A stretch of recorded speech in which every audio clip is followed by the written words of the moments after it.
మిత్రులారా, మనము ఇప్పుడు ఫస్ట్ ఫ్లోర్లో ఉన్నాము. యాక్చువల్గా ఇది డూప్లెక్స్ యొక్క లోవర్ భాగం అన్నమాట. ఇప్పుడు మనం వాయువ్య నుంచి అప్పర్ భాగానికి వెళ్తున్నాము.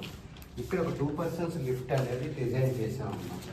అందువల్ల ముందు ఎప్పుడైనా మనము లిఫ్ట్ ఏర్పాటు చేయాలనుకున్నాం అనుకోండి, అప్పుడు స్ట్రక్చరల్ చేంజెస్ చేయాల్సి వస్తుంది. కాబట్టి దానికి తగ్గ స్పేస్ వదిలిపెట్టుకున్నామండి.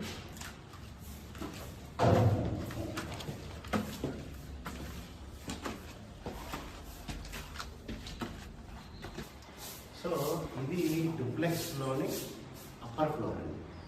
ఈ యొక్క అప్పర్ ఫ్లోర్ ఏంటంటే ఇది ఒక ప్రైవేట్ ఎంటిటీ అనమాట. ఆ ఫ్యామిలీకి కింద మన కిచెన్, డైనింగ్, ఒక బెడ్రూము, పూజ గది ఇచ్చాము. ఇక్కడ ఏంటంటే మనకి చాలా పర్సనల్ స్పేసెస్ అనమాట. మన ఫ్యామిలీ మెంబర్స్ మాత్రమే ఈ స్పేస్లోకి వచ్చేటట్టు.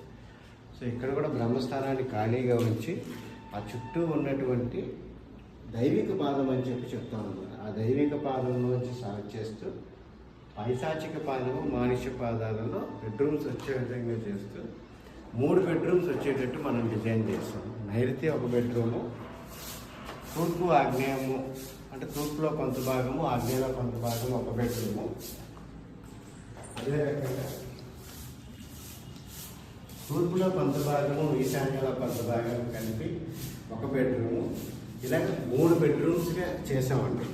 చూడండి, 133 చదరపు గజాలలో చక్కగా ఈ బెడ్రూమ్స్ చేస్తూ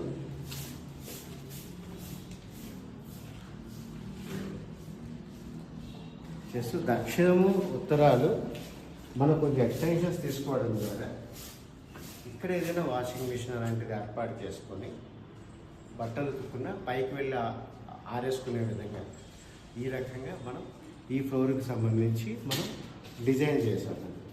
సో ఇది డూప్లెక్స్ యొక్క అప్పర్ ఫ్లోర్ అనమాట. ఇప్పుడు కంప్లీట్గా పైన ఏంటంటే ఒకటి పెంట్ హౌస్ అని అనుకోవచ్చు మనం.